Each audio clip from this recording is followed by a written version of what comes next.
Puerto Rico now has another champion, Xander Zayas, becoming the new WBO champion at the heavily stacked division of 154.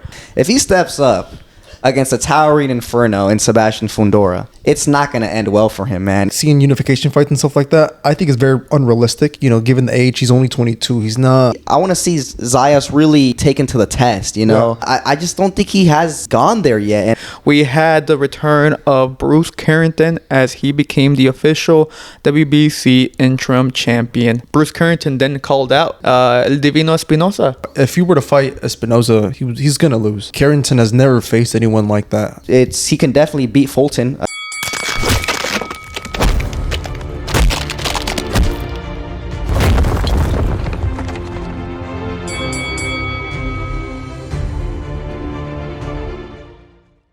Welcome back to another episode of The Last Round Podcast, where we cover everything from traditional boxing to influencer boxing and everything in between. In today's episode, we'll be going over Xander Zayas becoming the new WBO 154 champion, Bruce Carrington becoming the new interim WBC champion at featherweight, and lastly, we'll be going over Misfits 22 featuring Darren Till, Salt Papi, and Tony Ferguson. But before we get into the episode, make sure to like and subscribe and follow us on all forms of social media. Lastly, we're trying to build up a community on Discord, and you guys joining would be greatly appreciated. And now, diving into the episode, first thing first, RIP Top Rank, no longer going to be showed on ESPN. This past weekend was the final Top Rank showing for ESPN, and it was headlined by Xander Zayas, one of Top Rank's youngest signees back when he was 16 years old. Now at 22 years of age, challenged for his first ever world title bout and came out victorious, becoming the new WBO champion at the heavily stacked division of 154. Thoughts about this? Yeah, it was a great night for him. You know, the youngest champion. Puerto Rico has another one. You know, they keep on producing some world champs. Xander Zayas, he put on a great performance. It was a boxing clinic, honestly. The other guy didn't even deserve to be in the ring with him. So, I mean, all credit to Zayas.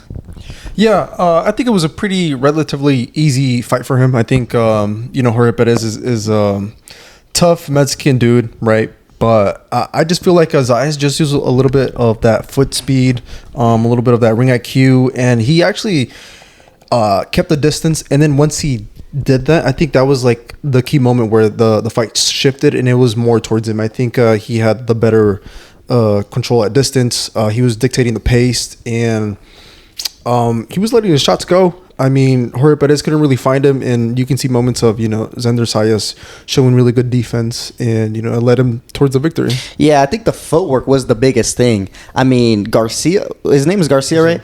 His footwork was out of sync, man. Like, he's a tough guy, very rugged, no quit in him, but let's be honest, the skills weren't really there. I mean, super awkward, not a very traditional style. It doesn't look pretty. And it seemed like his punches and his feet were just out of sync, man. Like he'd try to get in, but Zayas would take some simple steps back, and Garcia was completely off balance. He was like head rushing first. I mean, it made Xander look like Floyd Mayweather in there, like it was the complete difference in style. So I think the footwork is definitely the biggest thing. Zayas was I was surprised he was a little more cautious than I thought he'd be. I thought he'd be a little bit more aggressive, but he stuck behind the jab. I think he had a great jab. Stuck outside, used his long reach and his feints, and he cruised to a very easy decision. Yeah, I think some of that game plan I think comes from when Garcia fought Charles Conwell. Charles Conwell is an Olympian fighter for the United States back in 2016 or 2020, and that guy has literally killed someone in the ring. And this Mexican warrior Garcia went in and just fought him, blow for blow, and then beat him. I think Zayas and his team were thinking of being a little bit more smarter, and I think he showed it. So, props to him, because I was kind of surprised that he was actually going to be able to beat him kind of like that, very comfortably. Yeah, it's kind of weird that Jorge Garcia Perez was the man to beat Charles Conwell. I mean, that was a big upset. beaten by split. And I mean, during the time, Conwell was dubbed the boogeyman or underrated fighter at the 154, which he still is. But I mean, you look at the way that Perez fought against Zayas, and you kind of start to question, like, did Conwell have a bad night? Styles, it's a little weird, because I do hold Charles Conwell to a higher regard than what he showed against Perez when they fought last time. But I mean, Charles Conwell now missed out on the opportunity for a world championship bout, and Xander Zayas was there. Now it's interesting because Puerto Rico now has another champion crowned in the month of July. I mean, we had Matias becoming a 2-time. Now we had Zayas becoming a first-time champion at 154. Look, the 154 right now is heated. You had Fundora, after he stopped Tim Tszyu a week and a half ago, call out Xander Zayas, saying, I want Zayas next. And they already had some little tension brewing when Fundora vacated his WBO in order to pursue the Tim Tszyu rematch. So, I mean, now that Zayas is the official new champion at 154, unification, right? Fundora and Zayas, come on. That'd be a fantastic fight. I mean, and listen, Zayas put up a good performance against Garcia, but I think he can only put up those type of performances against those type of opposition. If he steps up against a towering inferno in Sebastian Fundora, it's not going to end well for him, man. If he wants to get a couple of title defenses, I think that'd be the smartest decision. If I was in his camp, I'm steering him clear of any of the world champs, Bakram, Murtazaliev, or Fundora. Yeah. Crawford's fighting Canelo, so he's a little bit busy. But and listen, I'm also kind of surprised that Zayas was in the spot to fight for the vacant title. I mean, we got a ton of heavy hitters at 154.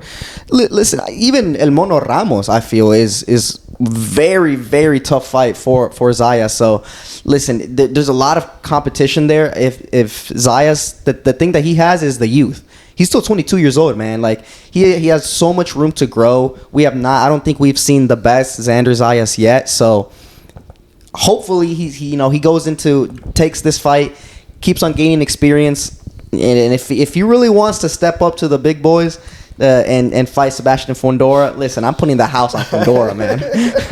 Look, I think everyone, within the fight fans, they want to see unification fight, especially at 154. It just got really stacked within the last year or two, and within the last year, we've seen just the change up within the landscape. Earlier last year, we were seeing Tim Tszyu being like the boogeyman, and then I don't know where he loses against Fundora.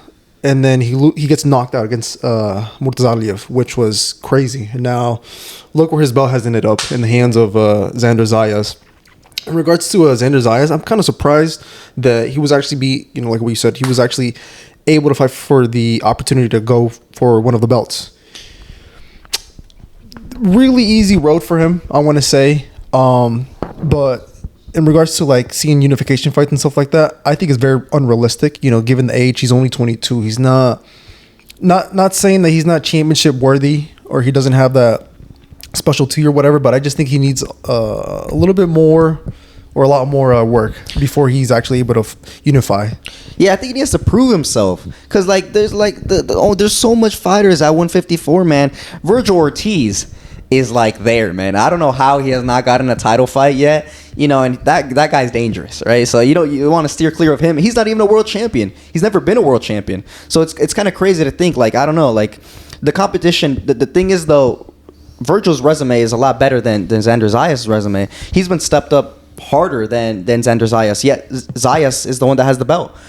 So I don't know. I want to see Zayas really, really taken to the test, because I just don't think he has gone there yet. And I want to see, like, really what he's made out of. Mm-hmm. No, I don't think he has either. And I think, Top Rank, I think they timed it well. I think, they were able to get him this opportunity on their last card with ESPN. So I think that was good for him. And I think they still...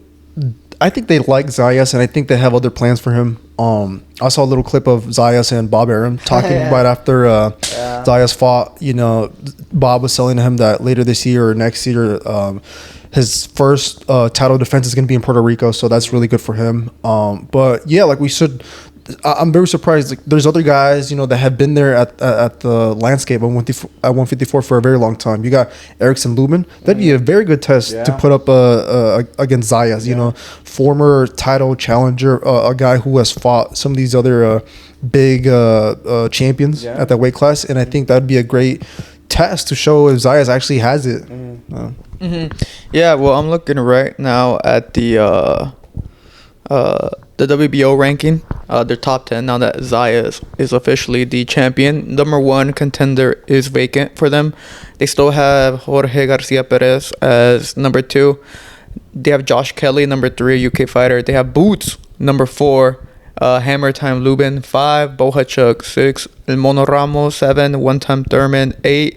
Madrimov, 9. And Charles Conwell, 10. So, I mean, if he's gonna if he's gonna do a couple title defenses, he's got a very hard list of top 10 contenders within his organization, within his the sanctioning body. So, I mean, out of those 9 fighters that I mentioned, who do you think would be the most realistic or most beatable fighter for Zayas to take for like a first time title defense?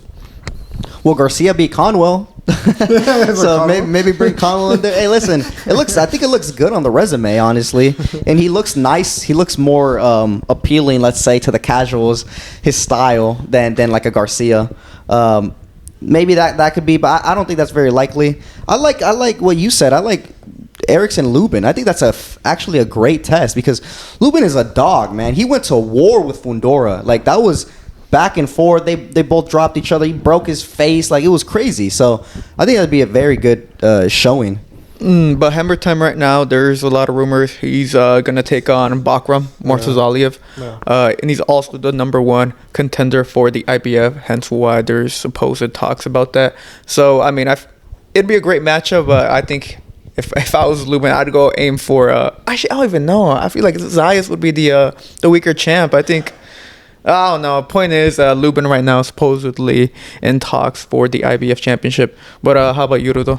Yeah, I can't even really think of an opponent that would be really great for Zayas. I think their next fight, which is going to be in Puerto Rico possibly, is going to be against a guy who probably isn't even ranked within the top 10. And if it is, it's going to be like an older guy. Like, I'm seeing maybe like Keith Thurman, maybe something like that. Because I think he moved up to 154. He's had like 1 or 2 fights or whatever. He's looked good, but they've been up against guys who, aren't the elite, competition. But I mean, I think it'd be a great opportunity for his eyes to kind of like get in the ring, share the ring with the next world champion, with the next guy who was an elite fighter But until then, I don't really see him fighting or really risking too much in his next fight. Well, I mean, a lot of people online were talking because the whole Fundora and Zayas is still a big talking issue. And a lot of people, they're saying like what Asa was saying, like, I'm putting the house on Fundora. Honestly, I think based on what we've seen, Fundora right now is the best 154 fighter on the planet. Regarding Virgil Ortiz, they're calling him a duck actually, because supposedly Bakram Murtazaliev had called out Virgil, and Virgil stated that he couldn't because he had a surgery in his hand after the Madrimov fight. But I mean, a lot of people were bashing Virgil, saying that he had the chance to fight for a championship, but he hasn't agreed to any terms with Bakram, who was verbally calling them out. Thoughts about that? Listen, Virgil ain't no duck. Like, I know for a fact he wants all this smoke. At 147, he didn't get a title shot. 154, he still hasn't gotten a title shot, even though he's, beat Bohachuk, which is like a top guy there. He beat Madrimov too. Madrimov, like, these are big names, Virgil's taking the hard route, maybe he doesn't have the belts or anything, but he has the resume, he has the experience. I think he's I don't know, I would not say he's a duck. I think he'd give any of the world champs, even Crawford. I mean, Crawford is, he's going up to fight Canelo, but I think he'd give Crawford a hell of a fight. Fundora, Bakram, all of them. Like, so I don't buy into that narrative that Virgil's ducking anybody. Yeah, I don't pay attention to that either. And another thing that Zaya was saying, that I think Fundora was avoiding him too, which is the reason why he vacated the belt. Which, again, it's just one of those things where, it just doesn't happen. So, one of the fighters, this case Zayas, has to say, oh, yeah, the champion actually didn't want to fight me, so he vacated his belt. Yeah. It sounds good, but, I mean, that's not really what happened. No. There's other things that, the public doesn't really see behind the scenes. It's like the negotiations, the little nitpicky, things that both teams have to, like, come up with and agree upon so that, a fight can happen. But I think that's what it was. And I think Fundora wanted to show the people that his fight against Tim Tszyu wasn't a fluke. He has bigger fish to fry. So I don't even think he's paying much attention to Zayas. Mm-hmm. Well, maybe now that he has the belt. Okay. But, yeah, the whole narrative of Fundora ducking Xander was... hilarious. It was comedy because there's no way anyone would believe that, man. But yeah, I think he picked Tim Tszyu for the money and also to prove that no fluke, man, no fluke, and he proved it. Now he can look at Zayas, pay full attention to him, and try to get that belt back, the one that he vacated. So yeah, Xander Zayas officially the new champion at 154. And like we've been saying, the 154 division is the best division in boxing. Now let's go down to the featherweight, which is another great division in boxing at the moment. We had the return of Bruce Carrington as he became the official WBC interim champion this past weekend. Now, I didn't really know his opponent too well. He's an undefeated fighter, but I mean, it was easy work for Carrington, a little too easy, and he won himself perhaps a next fight against the champion at 125 or 126. And that would be Fulton. But it was interesting because Bruce Carrington then called out Divino Espinoza. And, for him to call him out verbally like that, I mean, I wonder what Divino is thinking. But I thought that was a pretty good move from Carrington. I mean, he keeps his name relevant. He's verbally calling out these champions. And the one he called out was, in my opinion, the best champion at the featherweight division. Thoughts about that? Yeah, I mean, Carrington has always had a mouth on him, man. He's always calling out some big names. Even, now he kind of has... some credentials right now. He's an interim champion, so he's knocking on the doorstep of becoming a world champion. But even before, like, he was calling out Inoue, saying he could beat Inoue if he went up to 126. Now he's calling out the best champion. He's not even a world champion yet, but he's calling out El Divino Espinoza. Like, that's dangerous. It's a double-edged sword, right? Because like you stay relevant, but then people like are gonna critique you a little bit harder. You're setting yourself up to the standard of like a Divino Espinoza or Inoue. Like, they're gonna critique you hard if you don't really perform that way. So I don't know. It's a double-edged sword, but I don't mind it. Like, he's climbing up the rankings now. He's an interim champion. I think he can definitely beat Fulton. Fulton's beatable at 126. So I think he has a couple of options. Yeah, I think he does. He has multiple options. He has different options. I think a fight or a path towards fighting against Fulton would be probably the best career move for him. I don't think if he were to fight Espinoza, he's gonna lose. Just Espinoza is just, I think, would be too much for Carrington. Carrington has never faced anyone like that ever in his life. Such a how tall is Divino? 6'1"? 6'1", yeah. 6'1". He's the Fundora of the featherweight division, man. Exactly. So and then this is a guy who undefeated as well, doesn't stop throwing punches, and has power in both hands. Like, this guy is almost like a complete Mexican fighter almost. Mm-hmm. So yeah, Carrington would not be able to handle Espinoza. So in regards to that, good for him. I think he's done a pretty good job of handling himself outside of the ring, being a little bit vocal, being having people say his name, whether it's hate, whether it's good. People are always going to be thinking about him, and I think as he's now developing and maturing into his professional career, I think now he has 17 fights. As he now moves towards that 20 fight mark, I think he's going to get close to becoming a world champion very time soon, or fighting for a belt. So good for him. We could possibly see him be champion either this year or next year.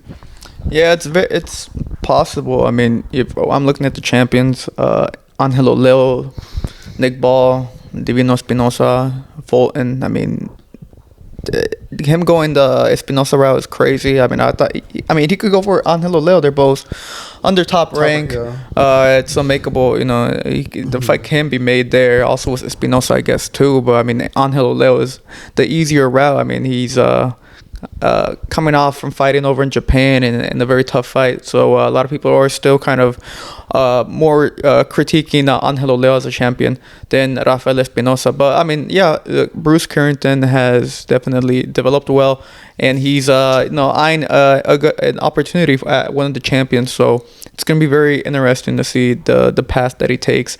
But you know what that tells me? It tells me that he's ducking Nick Ball, man. Nick Ball, the UK, the best fighter. The wrecking ball. The wrecking ball, man. Nick Ball. Listen, they be sleeping on Nick Ball, bro.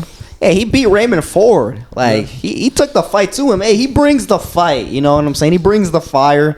I like watching Nick Ball, At a whopping 5'2", he got some big balls, stepping up to these big fighters. So, hats off to him.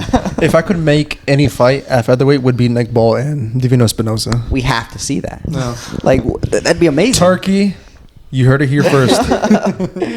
It'd be like 5'2" against 6'2", against 6'1". Yeah, that'd be like the craziest height disparity, especially there at the featherweight. So I mean, it's something to look forward to, perhaps. But I mean, they haven't really said anything. I mean, Espinoza, when was the last time he fought? Oh, he fought the dude. Oh my. The Pretty sure he fought earlier this year against Mexican dude. Yeah, Edward Vasquez. The dude who fought was it Raymond Ford? He's fought Raymond Ford. He's fought Joe Cordina. Yeah, and then he put a whooping on him, like a bad whooping. That was like a very vintage Espinoza performance. So yeah, I want to see more Espinoza. Hopefully, he says, screw it, I'll take on Carrington, and then that fight can be made. So it'd be good. It'd be a huge step up for Carrington, but it's a good fight. But yes, that was Bruce Carrington becoming the official new WBC interim title holder, and he's looking to and eyeing out the big champions at the 126 division. Now we go over to the influencer side of boxing. So a little place that we have not really walked upon in quite some time, and it's mainly because Mams Taylor, Misfits. I mean, they've been like in shambles, man. I don't know what's going on. They weren't able to plan out a lot of things. They were all over the place, but they officially announced Misfits 22, headlined by Darren Till, with a co-main feature, which was really shocking. Tony Ferguson taking it on Salt Papi. Yeah. What do you guys say? I want to talk more in depth about the co-main feature than anything, but what are you guys' thoughts about Tony Ferguson showing up? Listen, man, he was on a 6-fight losing streak in the UFC, and he saw like all these ex-UFC guys, making money in influencer boxing and Misfits. He said, might as well give it a shot. Now he transitioned, and now he's in Misfits, so he's fighting Salt Papi. I think it's a good match for Salt Papi because it's just a name, and he's trying to like build himself up. Tony Ferguson obviously just wants the money. I mean, there's no real reason why else he'd be fighting Salt Papi in Misfits influencer boxing, but I think it's gonna be a fun fight. I think I'm looking forward to watching it, I guess. Yeah, for me, I'm very surprised. I mean, Tony Ferguson retired from the UFC. What was it, last year? 2 years ago? I have no idea if he retired or if he just like kept on losing. I don't know. Very much surprised. A huge 180, but I think there's still this trend of like retired UFC fighters or really old UFC/MMA fighters that are wanting to transition into the boxing scene, whether it's traditional or influencer side. Really interesting. I think this fight is just for Tony Ferguson to get a little bit of money. I think who knows how much he's getting paid for this, but like, it's really crazy. It's really crazy to me. Like, this guy's 40? Tony Ferguson, like that, 40 years old, going and doing a completely different sport against a younger influencer boxer, if you want to call it that.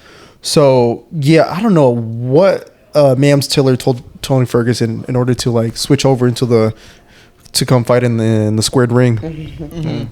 Oh yeah, I mean, this is the best opponent for Salt Papi. I mean, to be honest, a lot of these misfit fighters, I don't even know what they don't really. I don't know. They're like all over the place. Salt Papi, I don't even know. Is he not the champion? He does. Is he the champion in his weight class? I don't even know anymore, bro. We have not touched upon the influencer boxing in such a long time. I felt kind of dead, man. I can't lie. Even on X, there's like no buzz unless there's an event going on. But I mean, prior to the announcement, I mean, there was like, it was static. Nothing was really heard. And even like Salt Papi or all these other, even Chase Damore, who's famous for, you know, his little rants, I haven't been seeing nothing from him.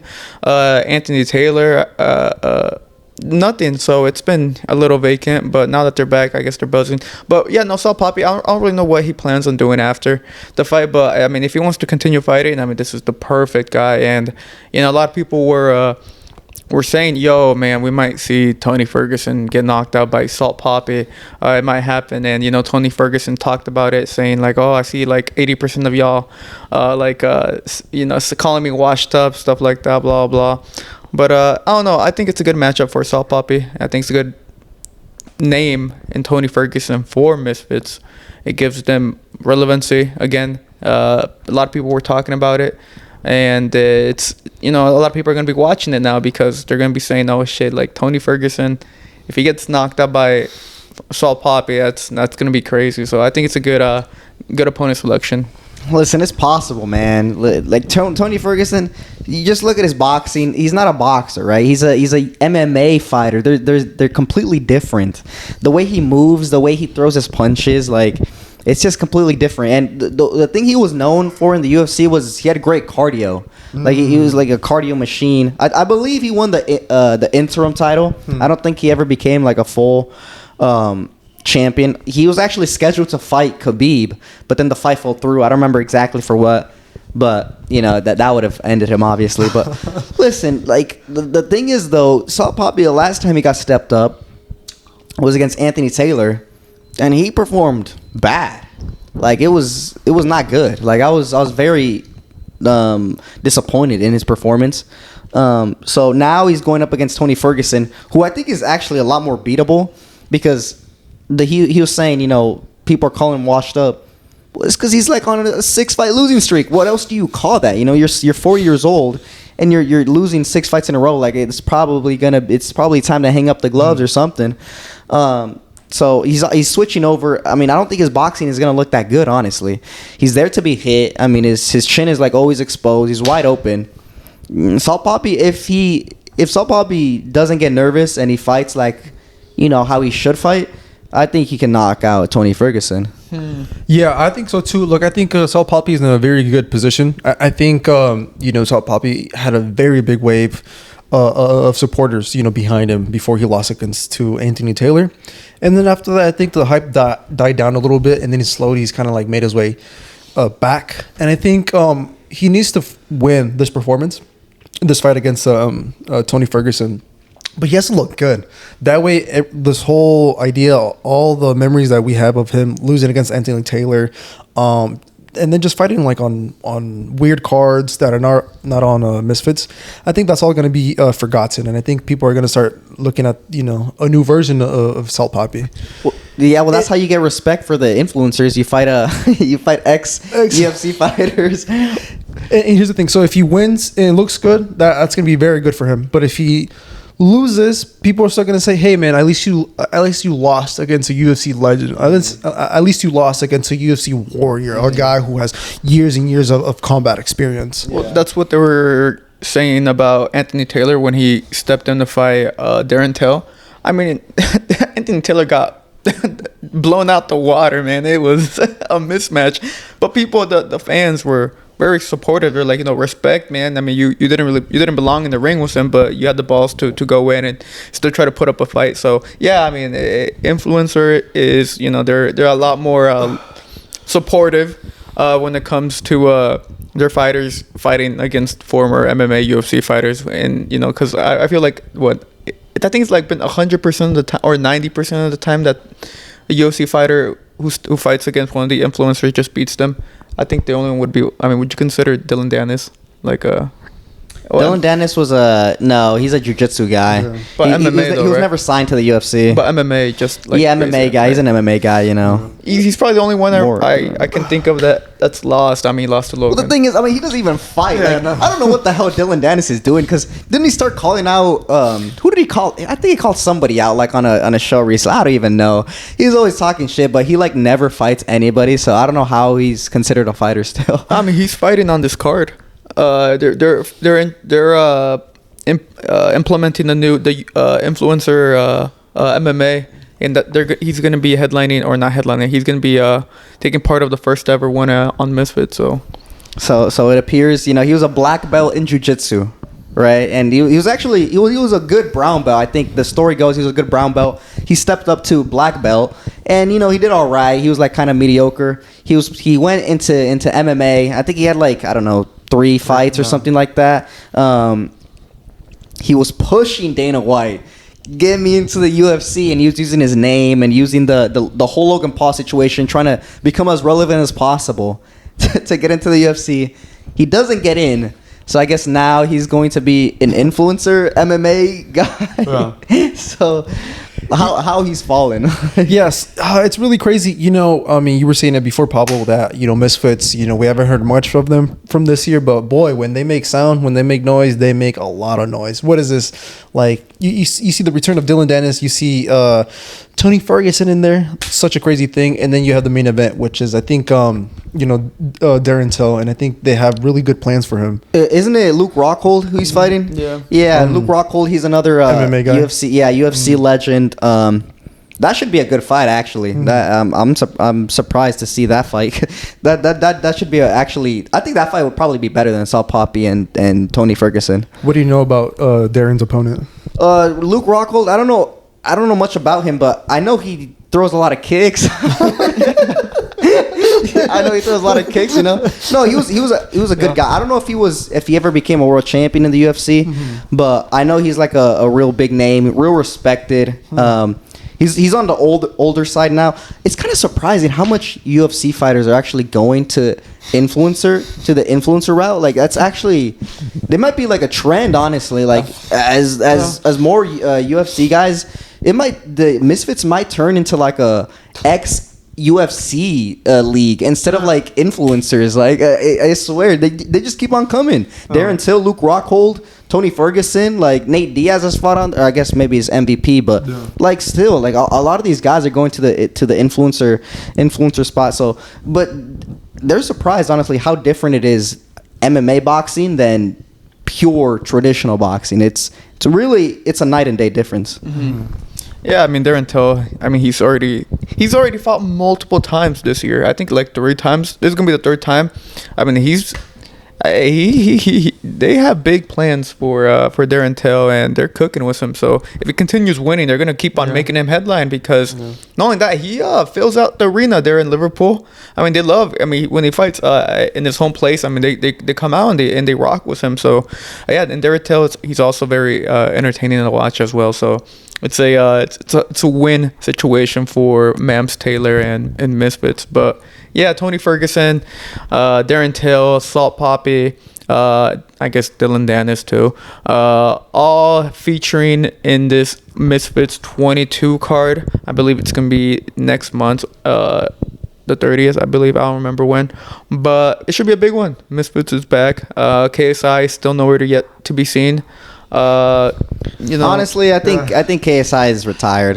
I don't know if I could be wrong, but I think I saw a clip of him saying that, like, I don't even remember, like he doesn't have to do it anymore. He was focusing on music or something. I don't know. I'd even consider him like even in the sport. He's probably just going to be like a promoter now. He's just trying to be a marketer. I don't think he's actually going to step in the ring anymore. Yeah, I think so too. I think once an athlete is kind of like mentally checked out, I think there's signs, and I think he said it before on streams and just random clips that I've seen online. Just kind of talking about how like being able to balance both things that he does. Being a boxer and then an entrepreneur, someone who has side hustles, who has businesses on the side. It's all hard, and a YouTuber as well. It's kind of all hard to like what's the word? Manage. Manage and combine all those things. And so I understand it, and it's kind of like, you know, obvious, but you're gonna have to want it. Like, this is a sport where you're gonna have to like put in 100% or even 110%. You have to sacrifice things. You have to put other things on hold, and it's really hard when those other things, like within, you know, KSI's situation, they're going well. You know what I'm saying? He has, you know, Prime doing phenomenal. He's a promoter with Misfits boxing. So even if he doesn't fight, you know, he still does, you know, good on that side, money wise and stuff like that. So. Yeah, man, it's like that one saying, you know, boxing is a poor man's sport. Yeah, the thing that's probably the worst thing is he's never gonna fulfill his promise of ending the Paul brothers, right? Because Jake is like levels ahead of him. Jake isn't gonna revert back to fighting KSI unless like the money. unless Turkey comes in with like a 30M guaranteed, then maybe. But besides that, I mean, that fight's never gonna happen. It's fantasy, and KSI is never gonna. We're never gonna know if KSI could have beaten both of the Paul brothers. It's always gonna be one of those what ifs. it's influencer boxing's first what if, bro. I can see that. But I think we covered everything we wanted to cover for today's episode. Let us know down below your thoughts about Misfits 22, also about the Bruce Carrington becoming the interim WBC champion at featherweight, and Xander Zayas becoming the official WBO 154 champion. Who do you want to see Xander Zayas take on next? Do you think he beats Wundora? Do you think that there's any other strong contenders that can beat Xander Zayas? Let us know your thoughts and opinions down in the comment section below. Don't forget to like, subscribe, and follow us on all forms of social media. We are on X, Instagram, and TikTok. Lastly, we're trying to build up a community on Discord, and you guys joining would be greatly appreciated. Everything that I mentioned is in the link in the description below. But this was Pablo, and I'm with Rudo and Asa, and this was the Last Round Podcast. Thank you for watching.